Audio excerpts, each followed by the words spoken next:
아침한개입니다. 미 해병대가 최근에 변경된 아시아 태평양 전쟁 전략을 일본에서 실전 점검을 실시했다는 소식을 전해드립니다.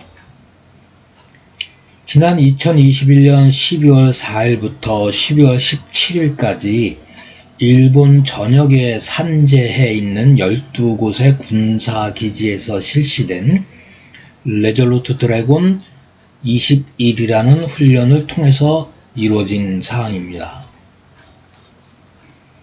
미 국방부는 공식 사이트인 DVIDS를 통해서 총 590개의 이미지 영상 자료를 최근에 공개를 했습니다. 이 공개된 영상을 분석한 결과 이 훈련은 공식 발표된 것처럼 미 해병대와 육상자위대 간의 통상적인 양자훈련이 아니었습니다. 미 해병대가 아시아와 태평양에서 중국과 북한 그리고 러시아를 상대하기 위해 기존의 부대 편제를 변경하고 있고요. 작전 개념의 대변혁을 추진을 하고 있는 것이 지난 3, 4년간의 미 해병대의 상황이었습니다. 그것이 최종적으로 실기동을 통해서 점검을 한 것으로 판단이 됩니다. 그리고 미 해병대와 육상자위대만이 아니라 미 해군과 미 공군, 미 육군의 특수작전부대와 미 우주군, 그리고 일본 해상자위대와 항공자위대까지 이 훈련에 참가를 한 양국의 전국급 통합 훈련이었음이 확실합니다. 따라서 이 훈련의 결과 분석에 따라서 미국의 아시아 태평양 전쟁 전략과 한반도의 전시작전 계획까지 변화가 일어날 수 있는 일대 변화가 발생할 것으로 확실시가 됩니다.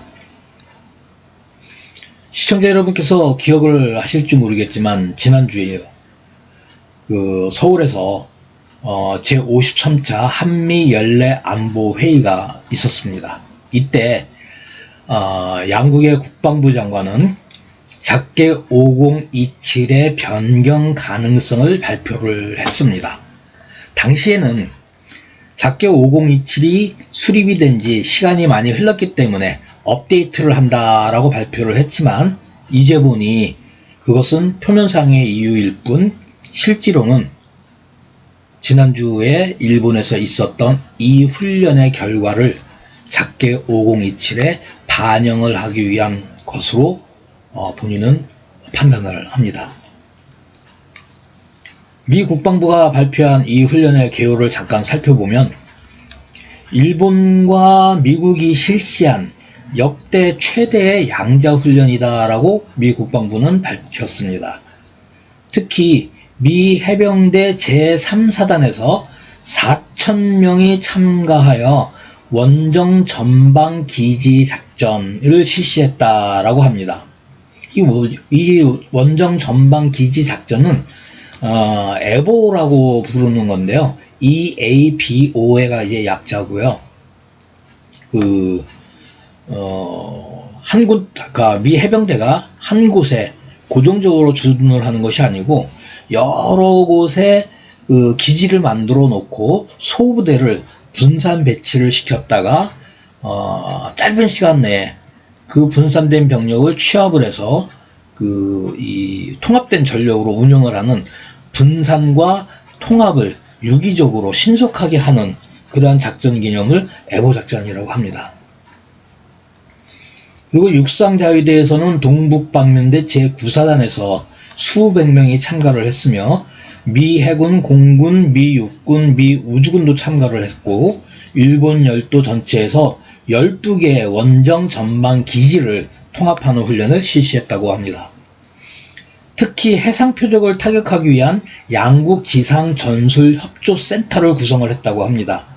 이를 위해 미 해병대와 미 해군, 항공자위대 그리고 해상자위대가 보유하고 있는 항공기와 미 해군의 구축함 DDG-114번 USS 라이프 존슨함이 훈련에 참가를 했다고 합니다. 그리고 200마일 범위 내에서 해상 표적을 탐지하고 추적하고 공유하고 타격 목표를 육상 자위대의 지대함 미사일과 미 해병대가 보유하고 있는 다연장 로켓인 하이마스에 배당을 하는 훈련을 실시했다고 합니다. 이 훈련의 목적은 대규모 연합 야전 실기동 훈련을 통해서 다층 영역 작전에서 미국과 일본이 통합 지휘 통제, 통합 표적 관리, 무장 및 작전의 통합을 실시하기 위한 것이다 라고 미 국방부는 강조를 했습니다. 이 다음부터 나오는 영상과 이미지 자료는 미 국방부가 발표를 한 것을 무작위로 발표를 했는데요. 제가 훈련 항목별로 정리를 해서 묶은 것입니다. 첫 번째는 전방 무장 연료 재보급소 훈련을 실시를 했습니다. 미야기현 오조지하라 훈련장에서 실시를 했고요. 이 훈련은 전방 지역에서 활동하는 그 헬기에 신속하게 탄약과 연료를 재보급해서 작전 반응 시간을 최소화한다라는 작전입니다. 훈련의 주체는 미 해병 제3보급전대인데 훈련을 실시한 부대는 캘리포니아주 미라마 기지에 주둔을 하는 제3 해병 비행단 소속의 제466 비행대입니다. 그리고 이 훈련에는 육상자위대 UH-1도 참가를 했습니다.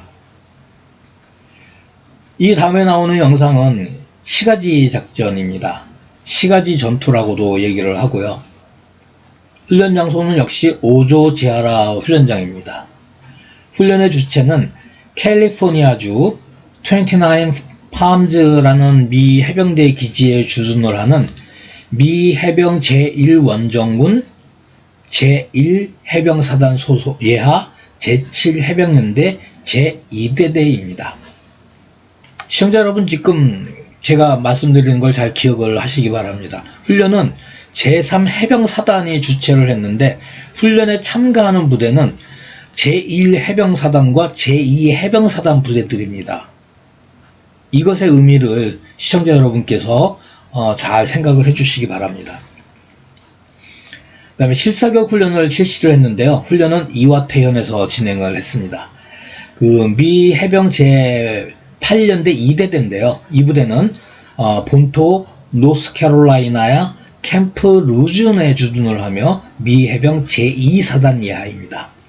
일본은 동북방면대 제9사단 39보병연대가 참가를 했는데요. 이 39보병연대는 올 1월 2일에서 2월 7일까지 루지애나주 포트 포크에 있는 합동준비태세센터에서 미 육군과 연합교동훈련을 이미 실시한 적이 있습니다. 이번이 올해에만 두 번째 연합기동훈련입니다. 다음은 쌍방 무장 교환 실사격 훈련입니다. 그 8년대 2대대와 자위대 9사단 39보병연대가 서로 무기를 바꾸어가면서 사격을 하는 훈련을 한 겁니다. 그 동맹국의 무기에 친숙하기 위해서 실시를 하는 훈련입니다. 다음은 부대 대항 훈련입니다. 포스 앤 포스라고 부르는데요. 캘리포니아주 29 팜즈에 주둔을 하는 제1해병사단 제7해병연대 제7대대가 실시를 했습니다. 요 다음은 이제 양자 전장 정보 공유 훈련인데요. 이 전장 정보 공유라는 거는 이 정보부대가 이제 실시를 하는 훈련입니다. 그래서 적정을 파악을 하고 파악된 적정을 자위대와 미 육군과 미 해병대가 공유를 한다라는 겁니다. 그 해병 8년대 2대대가 참가를 했고 육상자위대 9사단 39보병연대가 참가를 했으며 무인정찰기 RQ-20 퓨마가 동원이 되었습니다. 수색정찰 훈련도 실시를 했는데요. 특이한 거는 지금 오조지하라 훈련장에서 계속 이 7년대 2대대가 훈련을 하고요. 이와테 훈련장에서 8년대 1회대가 훈련을 합니다. 즉 결국 미 해병 제3사단의 그 지상부대는 2개 대대가 동원이 되었다라는 결과가 도출이 됩니다. 항공 재보급 훈련을 이제 실시를 했습니다.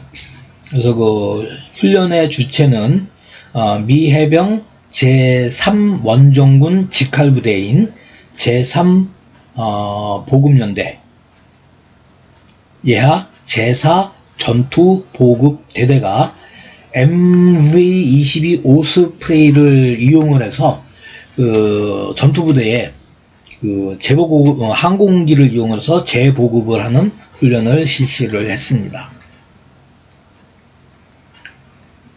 그 지대함 미사일 사격 통제 훈련을 했는데요.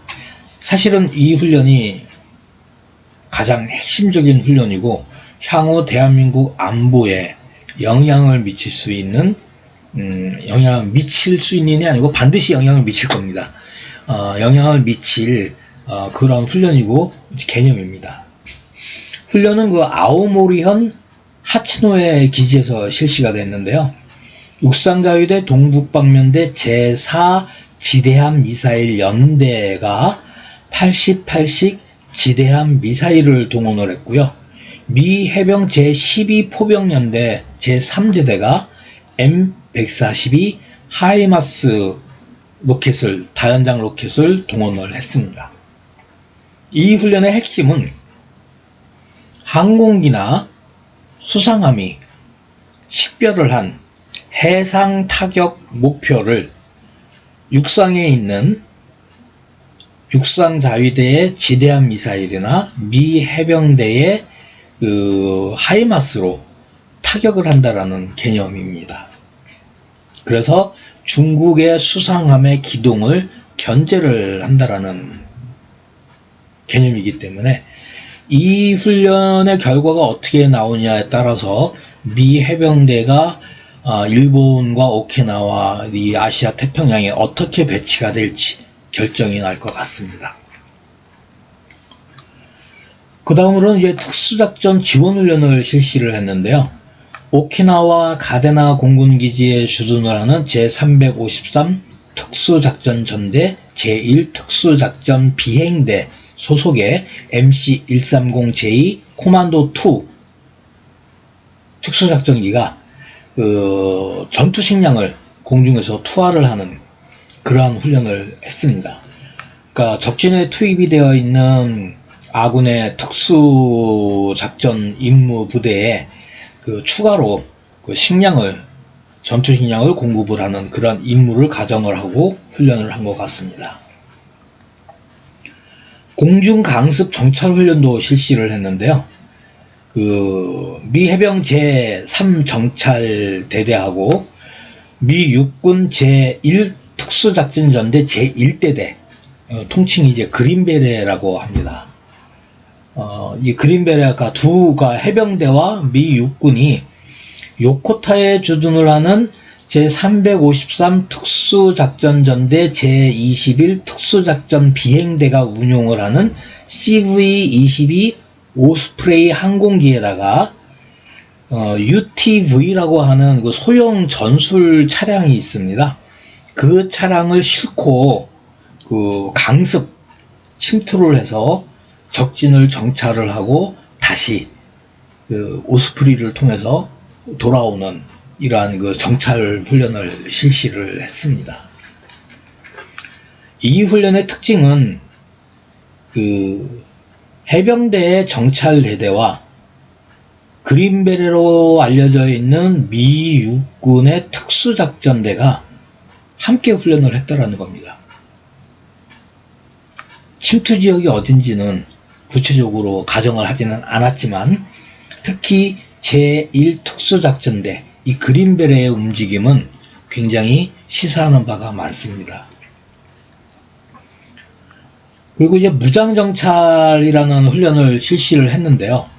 이제 기갑부대 근무하시는 분들은 아마 위력정찰이라는 표현을 아마 쓰실 겁니다. 그래서 뭐 위력정찰이나 무장정찰이나 뭐 개념은 똑같은 것이라고 이제 보여지는데요. 그 아오모리현 미사와 공군기지 인근 해상에서 실시가 되었습니다. 훈련에는 캘리포니아에 주둔을 하는 그 캠프 펜들턴에 있는 그 369 비행대하고 그 미 해군 항공모함 로널드 레이건의 그 함재기로 탑재가 되는 그 77 그 비행대, 그 다음에 미 본토 워싱턴주 휘드베이 아일랜드에 주둔을 하는 그 제48 비행대, 그 다음에 미 해군 구축함 DDG-114 USS 랄프 존슨이 참가를 했습니다. 그래서 동원된 항공기는 그 바이퍼 공격 헬기하고요, 베놈 경공격 헬기, 그 다음에 MH-60R 시호크 등이 동원이 되었고요. 그 다음에 그 PA 포세이돈 초계기도 동원이 되었습니다. 특히 그 USS 랄프 존슨 하면은 제3해병사단 사단장인 제이 바러그론 소장이 방문을 해서 모종의 미팅을 가진 것이 공개가 되었습니다. 그 해상 타격 훈련도 실시가 되었는데 오키나와에서 실시가 되었습니다. 그 미 해병대 예비 전력으로 텍사스에 주둔을 하는 제112 비행대, 전투 비행대 소속의 F-18 호넷이 오키나와로 이동을 해서 훈련에 참가를 했고요. 미 공군의 공중급유기인 KC-135 스트라토 탱커가 그 공중급유를 실시를 했습니다. 장황하게 이제 말씀을 드렸는데 이렇게 많은 훈련을 했다라는 겁니다. 다 기억을 못 하셔도 좋습니다. 그런데 할 수 있는 훈련을 다 했다는 겁니다. 그 이유는 작전 개념이 바뀌게 된다는 겁니다. 따라서 조만간 대한민국 환경에, 안보 환경에 커다란 변화가 몰려올 것으로 판단이 됩니다. 그 시점은 2020년 상반기가 될지 2020년 하반기가 될지 예단을 할 수는 없지만 하여간 그 늦지 않은 시점에 대한민국 안보 환경에 큰 변화가 있을 것으로 확신합니다. 자, 감사합니다.